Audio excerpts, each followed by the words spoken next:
Student, তোমরা যারা ক্যালকাটা ইউনিভার্সিটির আন্ডারে সেমিস্টার 4-এর ছাত্রছাত্রী আছো এবং তোমাদের রাষ্ট্রবিজ্ঞান সাবজেক্টে অনার্স আছে, তোমাদের জন্য আজকের ক্লাসটা খুবই গুরুত্বপূর্ণ। আজকের ক্লাসে তোমাদের সিসি 8 পেপারের বড় প্রশ্নর সাজেশান অর্থাৎ 10 নম্বর এবং 15 নম্বরের প্রশ্নের লাস্ট মিনিট সাজেশান নিয়ে আলোচনা করব। অর্থাৎ পরীক্ষার আগে কোন প্রশ্নগুলো তোমরা দেখে যাবে ভালো করে বুঝে নাও।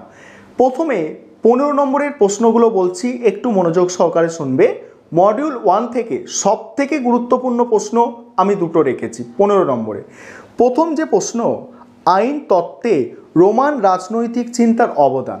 আইন তত্ত্বে রোমান রাজনৈতিক চিন্তার অবদান। দ্বিতীয় গুরুত্বপূর্ণ প্রশ্ন, মধ্যযুগের রাষ্ট্রচিন্তার প্রধান বৈশিষ্ট্য। আরেকটা প্রশ্ন এখান থেকে অতি অবশ্যই দেখতে হবে, অর্থাৎ 3টে প্রশ্ন মডিউল 1-এর বড়, অর্থাৎ 15 নম্বরের প্রশ্ন। আরেকটা প্রশ্ন হচ্ছে প্লেটোর ন্যায়তত্ত্ব আলোচনা করো। সমালোচনা সহ প্লেটোর ন্যায়তত্ত্ব আলোচনা করো। তাহলে রোমান আইনতত্ত্ব, মধ্যযুগের রাষ্ট্রচিন্তার বৈশিষ্ট্য আর প্লেটোর ন্যায়তত্ত্ব, এই 3টে প্রশ্ন মডিউল 1 থেকে 15 নম্বরের অতি অবশ্যই তোমাদের দেখে যেতে হবে। এছাড়া অন্য প্রশ্ন তোমরা তৈরি করতে পারো, তবে এই 3টে ভালো করে দেখতে হবে। তারপর মডিউল 2 থেকে সবথেকে গুরুত্বপূর্ণ প্রশ্ন দুটো 15 নম্বরের। প্রথম প্রশ্ন যেটা আছে, হবস চরম সার্বভৌমিকতার একজন প্রবক্তা ছিলেন, উক্তিটি ব্যাখ্যা করো। অর্থাৎ হবস যে সার্বভৌমিকতার প্রবক্তা, সেই উক্তিটা তোমাকে ব্যাখ্যা করতে হবে। দ্বিতীয় প্রশ্ন মডিউল 2 থেকে, সেটা হচ্ছে সহজাত অধিকার ও সীমিত সরকার। সহজাত অধিকার ও সীমিত সরকার সম্পর্কে লকের ধারণা আলোচনা করো। এই দুটো প্রশ্ন মডিউল 2 থেকে তোমরা 15 নম্বরের জন্য দেখে যাবে। এবারে হচ্ছে 10 নম্বর। 10 নম্বরের প্রশ্নগুলো শুনে নাও। 10 নম্বরের প্রশ্নের জন্য তোমাদের মডিউল 1 থেকে আমি 3টে প্রশ্ন রেখেছি। প্রথম প্রশ্ন, সাম্যবাদ সম্পর্কে প্লেটোর ধারণা। দ্বিতীয় প্রশ্ন, সংস্কার আন্দোলনে রাজনৈতিক চিন্তার প্রধান উপাদানগুলি আলোচনা করো। সংস্কার আন্দোলনে রাজনৈতিক চিন্তার প্রধান উপাদানগুলি আলোচনা করো।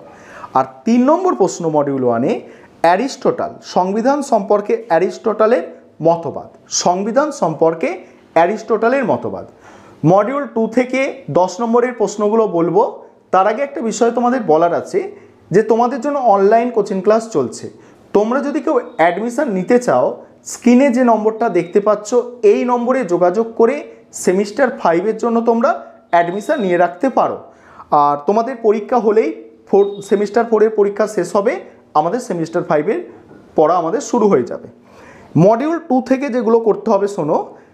প্রথম প্রশ্ন 10 নম্বরের, সার্বভৌমিকতার সীমাবদ্ধতা বিষয়ে বোদার চিন্তা আলোচনা করো। দ্বিতীয় প্রশ্ন, রুশোর স্বাধীনতার ধারণাটি আলোচনা করো। আর তৃতীয় প্রশ্ন, রুশোর চিন্তায় জনগণের সার্বভৌমিকতার ধারণা। রুশোর চিন্তায় জনগণের সার্বভৌমিকতার ধারণা বর্ণনা করো। এই ছিল তোমাদের সিসি 10 পেপারের সাজেশান। অন্যান্য প্রশ্ন তোমরা দেখতে পারো, তবে পরীক্ষার সময় সবথেকে গুরুত্ব দিয়ে কিছু প্রশ্ন দেখে যেতে হয় পরীক্ষার আগে। তার জন্য তোমরা এই প্রশ্নগুলো দেখো, আশা করি তোমরা উপকৃত হবে এবং এর মধ্যে থেকেই তোমরা 10 নম্বর এবং 15 নম্বরের প্রশ্ন কমন পাবে।